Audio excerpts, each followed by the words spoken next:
Olá a todas as pessoas, espero que estejam na tranquilidade e vocês já pararam para pensar como tem pessoas que são muito boas no sentido de doar para o seu próximo, de pensar que o próximo merece, né, ser acolhido, ter necessidades básicas supridas através de uma boa ação individual, mas que quando escutam aí os projetos governamentais ou projetos coletivos de ação de ONGs ou de entidades que não são de empresas privadas para ajudar essas pessoas, dão chilique, começam a dizer que é um bando de marginais, que são pessoas que não têm o que fazer.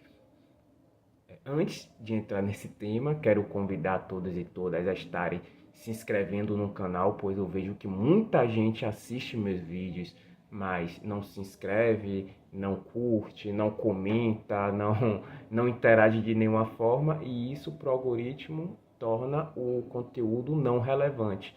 Então convido a estar se inscrevendo, a estar curtindo, a estar compartilhando com quem gosta dessas discussões. Às vezes você não é uma pessoa que se interessa pelos assuntos políticos, mas conhece pessoas que se interessam, né? Comentem, mesmo discordando de mim, não sou o dono da razão, nós podemos entrar em uma discussão e eu ter um conhecimento maior das coisas através do que vocês me passam e vice-versa, vocês estarem aprendendo algo comigo. Então, vamos fazer essa construção coletiva do conhecimento. Vamos dialogar sobre isso.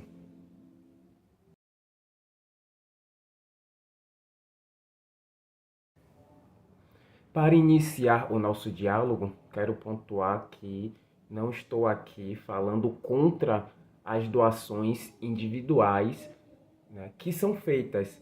Penso que é muito importante. Se você conhece alguém ou você passa na rua e vê alguém que tem uma necessidade material e vocês querem ajudar, inclusive é muito no sentido espiritual da coisa, muito gratificante, enriquecedor, fortificador você está ajudando, né? Se você tem um vizinho que precisa, né? Se você, um exemplo, os terreiros de candomblé, eu como um ogã, né? Os terreiros de candomblé, o meu terreiro costuma fazer doações, né? Então, aí já é uma doação coletiva, mas é algo voltado a uma ação daquele grupo. Eu acho isso muito importante. Grupos que recolhem animais de rua, porque tem muita gente que fala, tanta gente precisando e está ajudando o animal. Essas pessoas que falam isso não ajudam nem pessoas nem animais, geralmente. Então, independente do lado que você queira ajudar, se você quer ajudar animais de rua, se você está ajudando pessoas, se você está ajudando pessoas próximas, pessoas distantes, não é contra isso que eu estou aqui para pontuar. Pelo contrário, eu acho isso importante. Penso que isso nos enriquece individualmente, coletivamente e enriquece a sociedade. Porém, eu quero trazer uma outra percepção dessa situação, porque nós podemos fazer nossas doações individuais ou de um grupo mais subjetivo, porém, a gente não querer criminalizar uma ação estatal. Um exemplo, eu dou para um grupo que ajuda crianças negras, mas quando falo de sistema de cotas para as universidades, eu sou contra. Olha a contradição. E aí eu quero fazer essa crítica, não a crítica a quem doa. Porque, inclusive, como eu falei, no meu terreiro existem doações, né? Muitas pessoas são doadoras. Só por você ser do terreiro, você não é obrigado a doar, você doa do seu coração. Né? Eu passo por pessoas na rua que têm determinadas precisões, né? Então, se eu dou ou não, também não vou pontuar aqui que eu não quero me colocar como bom nem como ruim, a discussão aqui não é essa, porém, não criminalizo a pessoa a ir ajudar o próximo. Pelo contrário, a gente não deve criminalizar ninguém que ajuda seu próximo. Porém, a gente sabe que os problemas sociais são problemas de Estado. Um exemplo, eu sempre costumo trazer exemplos da realidade que eu vivo, né? O terreiro que eu faço parte, que fez a alvenaria de uma escada da comunidade onde o terreiro é localizado. Ótimo projeto. Mas isso é obrigação do Estado. Nós podemos fazer sim, nós podemos fazer um mutirão. Claro que o terreiro contou com mutirão, tanto de quem era do terreiro quanto pessoas que não eram, mas colaboraram com o mutirão. Então é um mutirão solidário que isso também muitas igrejas evangélicas fazem. Não é todas as igrejas evangélicas que acreditam que o próximo tem que ser o próprio esforço, que se não tem é porque Deus não quer, nem todas pregam isso. Tem muitas igrejas que também têm uma visão para o seu próximo. Tem religiões diversas pelo mundo que pensam no seu próximo. Então, esses mutirões são importantes serem feitos. Porém, é necessário que a gente pense que existe um estado onde nós participamos, pois tudo que a gente compra no mercado tem um retorno a esse estado, né? A questão de empregos não é só uma questão individual da minha energia, porque Deus está me abençoando ou não, é uma questão também de política de estado.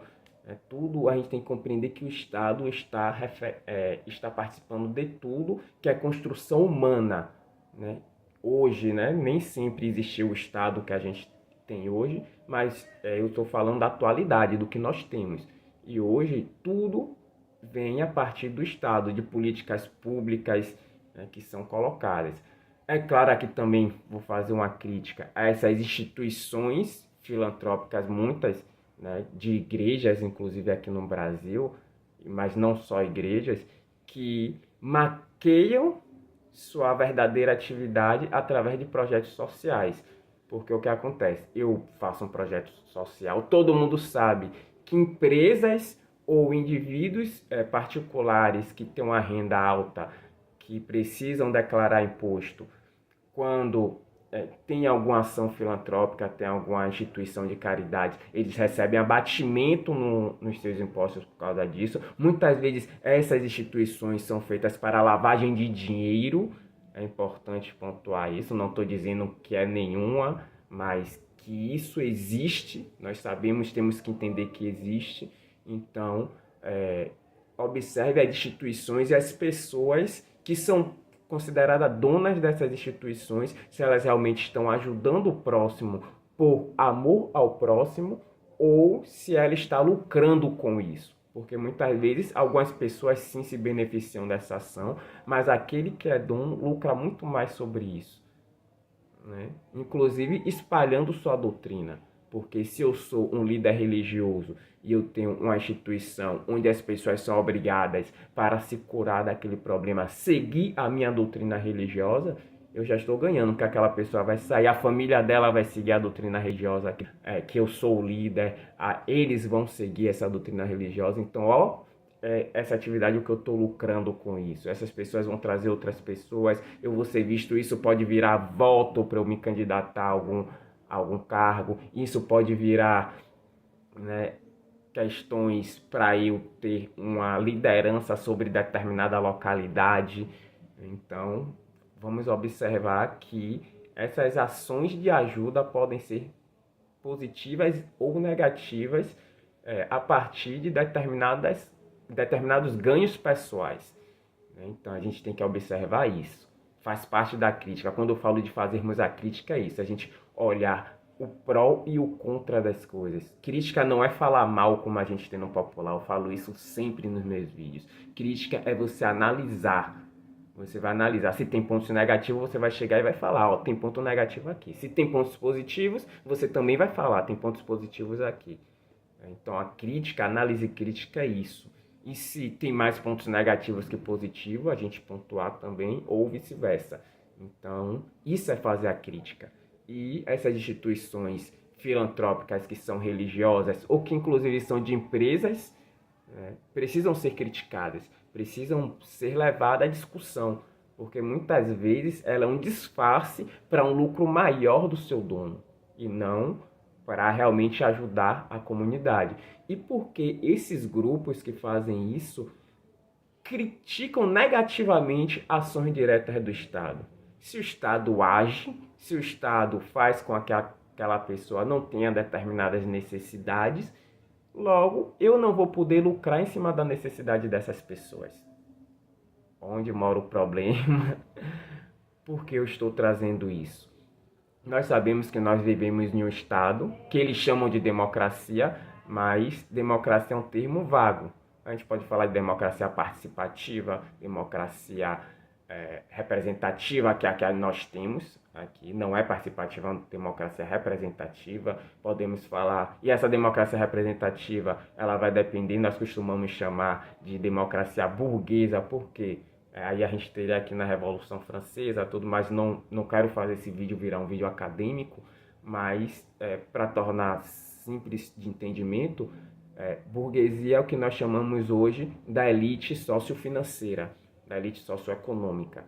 Então, que é uma elite social, econômica do dinheiro, ou seja, aquele grupo que são dono das grandes empresas. Não é o dono da padaria do bairro, não é o dono do mercadinho, não, ele é trabalhador que nem a gente. Quando a gente fala de dono de empresas, é o dono das grandes empresas, da JBL, né, da Carrefour, né, e diversas outras empresas ou instituições que existem. Então, e eles que dominam o Estado, os políticos fazem as leis para o benefício desse grupo. Se as leis são para benefício desses grupos, logo, eles não querem que a pobreza acabe. Por isso que eles criminalizam os socialistas, os comunistas, um determinado grupo mais radical da social-democracia, porque esse grupo, eles querem que o Estado intervira para que as pessoas não tenham necessidade de receber benefícios de particulares ou de empresas particulares, que o benefício venha através de ações estatais. Esse é o objetivo. Então, nós somos criminalizados por termos esse objetivo, porque tem inclusive um ditado popular de quem paga escolhe a música, que é o que acontece. Se eu tenho uma instituição filantrópica, essas pessoas que estão na minha instituição têm que seguir o que eu quero, ou seja, a minha religião, comer o que eu acho que tem que comer, agir, sair nos horários que eu acho que tem que ser. E isso é ruim porque eu, inclusive, doutrino politicamente essas pessoas para agir frente ao Estado conforme eu acredito. Então, um exemplo, a escala 6x1 é uma escala que ajuda o povo trabalhador se ela acabar, porque a escala 6x1 ela faz com que o trabalhador não tenha direito à sua família, ao seu lazer. Então, se você diminuir essa escala 6x1, os trabalhadores ganham, inclusive os empresários ganham, porque esses empresários, eles vão, mesmo no capitalismo, eles vão ter trabalhadores mais descansados, que vão produzir melhor. Às vezes você produz melhor em menos tempo, com tempo maior de descanso, do que em muito tempo que você está cansado. Outra, gera mais emprego, porque a carga horária que empregaria só uma pessoa, emprega duas. E não precisa reduzir salário, porque essas duas pessoas recebendo salário, elas vão consumir. Ah, mas vão consumir cachaça, vão consumir droga. Até isso gera consumo e gera riqueza, porque quando a pessoa vai ao mercado comprar uma bebida, seja qual for, vai comprar um engradado de cerveja, ela movimenta a economia, porque ela vai comprar no depósito, o depósito vai ter que contratar gente para estar fazendo essa venda, o depósito vai comprar das grandes fornecedoras, as grandes fornecedoras vão ter que contratar gente para suprir essa demanda. Então, quanto mais consumidores, melhor inclusive para os grandes empresários. Por isso que tem grandes empresários que estão do lado chamado da esquerda, né? Porque eles sabem que os projetos da esquerda, é claro, eles não apoiam a esquerda mais radical, a esquerda comunista, a socialista, mas eles apoiam a esquerda keynesiana, né? A esquerda que é a social-democracia, que é essa esquerda petista, né? Principalmente algumas alas do PSOL, porque justamente essa esquerda não quer acabar com o capitalismo, mas ela entende que quanto mais pessoas no mercado de trabalho, quanto mais pessoas com poder de compra, né, com poder de crédito, mais vai gerar economia, a moeda vai circular e mais essas empresas dos grandes capitalistas vai ter mercado para intervir, né? E é uma lógica que dentro do capitalismo se mostra interessante. mais uma vez repetindo, dentro do capitalismo. Né? Eu acredito que tem que haver o fim do capitalismo, mas, como eu falei, aqui é crítica. Então, temos que criticar o que é. O que deveria ser, o que pode ser, é outra questão, mas vamos criticar o que é. Então, mas tem uma grande parte da elite econômica brasileira que vem com essa raiz do escravagismo e elas preferem ter um lucro menor com a grande quantidade de pessoas subalternizadas do que gerar, inclusive, trabalhadores assalariados que também são subalternizados, mas com nível melhor de compra para que ela possa lucrar. Então, tem duas formas de se lucrar no capitalismo. Uma, você realmente ter um mercado aquecido para você investir. Outra é você precarizar os seus gastos, ou seja, precarizar o trabalhador, precarizar os mecanismos de trabalho, para que aquele mercado que não está tão aquecido, você possa, com aquele lucro, você tirar o mínimo para pagar custos. Então, tem empresários que têm a consciência que ele prefere pessoas trabalhando, redução da questão do desemprego, melhores salários, pessoas saindo para se divertir, porque isso aquece a economia e ele tem aquele lucro, por mais que ele pague um pouco melhor seu funcionário, por mais que seu funcionário, que ele tenha que contratar mais, mas o mercado está aquecido, então ele lucra. E tem muitos que já pensam do outro lado, não, eu não quero que meu trabalhador tenha tempo para se divertir, tenha tempo de família, porque isso pode fazer com que ele pense, com que ele critique minha exploração sobre ele. Então eu prefiro que ele fique cansado, gerando menos através do tempo de trabalho dele, mas porém eu também pago menos, eu contrato menos e o meu lucro eu tiro menos para esses custos. Né? Então tem essa situação. E esses empresários também, eles pensam nesse sentido, porque se eles forem pagar imposto, é um valor. Então, muitas vezes eles gastam menos com ações filantrópicas do que pagando imposto ao Estado. Então, eles preferem abrir organizações chamadas para ajudar a sociedade, mas que, na verdade, eles estão lucrando mais. Porque se eles fossem pagar o imposto, eles gastariam muito mais do que o que eles gastam com essas ações filantrópicas. Outra questão, muitas vezes eles podem até gastar mais, mas aí ele gasta menos em propaganda, porque essa ação filantrópica vai propagandear essa empresa de uma forma mais barata do que se ele precisasse pagar anúncios. Olha a questão aí. Então, por isso que eles são contra medidas sociais. Um exemplo, é a favor que uma empresa lance uma ação filantrópica, mas é contra o Bolsa Família. O Bolsa Família, as mães começam a ter um bocado de filho. Gente, olha o valor que se recebe por criança. Se uma pessoa não trabalha por causa do valor que ela recebe por criança, mesmo sem filho, ela vai continuar sem trabalhar, porque é um valor irrisório para a necessidade humana. Ela pega o dinheiro das crianças e gasta com bebidas.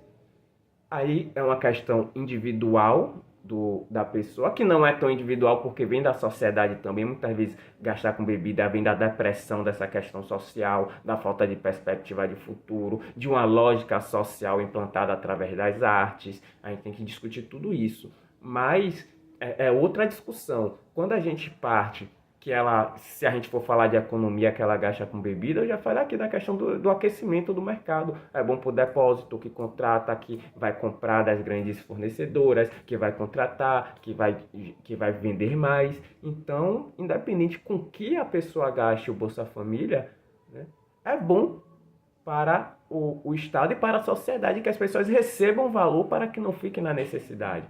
Né? Claro, mais uma vez aqui trazendo, eu estou analisando na realidade na realidade capitalista. A gente que é socialista, comunista, né, uma esquerda mais raiz, a gente tem uma outra percepção do que deve ser feito do Estado. Né? Mas eu estou trazendo aqui uma análise da realidade, do que é dado hoje, do que a gente pode fazer para mudar para ser amanhã, é outra questão, que eu posso estar discutindo aqui caso vocês tenham interesse. E aí parte para essa questão individual. Muita gente também introjeta isso. Ela acha um exemplo que se um vizinho não tem um almoço naquele dia, ela pode dar almoço ao vizinho, mas ela não quer que aquele vizinho receba a Bolsa Família. Ó como é contraditório. Não é melhor que o vizinho tivesse Bolsa Família para comprar o almoço dele? Ah, mas ele não vai comprar almoço, vai comprar bebida. Como eu falei aqui, é uma questão mais subjetiva e também coletiva devido a questões psicológicas e sociais, que eu não vou adentrar, mas você já observou que é mais uma questão de ego, que eu quero dizer, eu estou doando, olha como eu estou sendo bom para o meu vizinho, olhe a Deus, olhe para mim como eu estou sendo bom doando, olhe a entidade que eu cultuo, como eu sou bom por estar doando. Mas eu não quero que aquela pessoa não necessite da minha doação, ou quero reger a vida da pessoa, porque eu sei lá o que a pessoa está passando.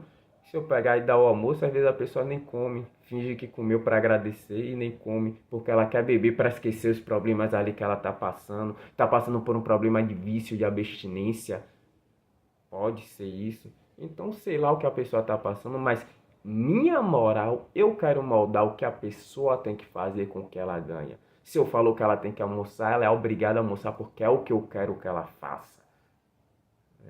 E ela almoce com o que eu estou dando porque eu sou bom. Deus tem que ver que eu sou bom. A entidade que eu cultuo tem que ver que eu sou bom. Eu sou muito bom.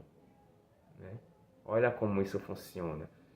Então, quis trazer essa discussão aqui, claro, de uma forma que eu sei que a discussão é muito além, dá pra gente discutir muito além disso, muitas outras coisas, mas para não me alongar muito no vídeo, para finalizar, quero pedir mais uma vez que vocês sigam, né, ou se inscrevam aqui no meu canal, que é importante para a gente ter esse diálogo, essas conversas coletivas, a gente vai fazer esse bate-bola, discutir o que vocês pensam sobre isso, o que vocês acham dessa relação de doação, de querer o bem do próximo e realmente estar olhando só para mim, querer ser o bom, essa relação das empresas com as doações, essa relação do Estado, com se o Estado tem que fazer intervenção ou não.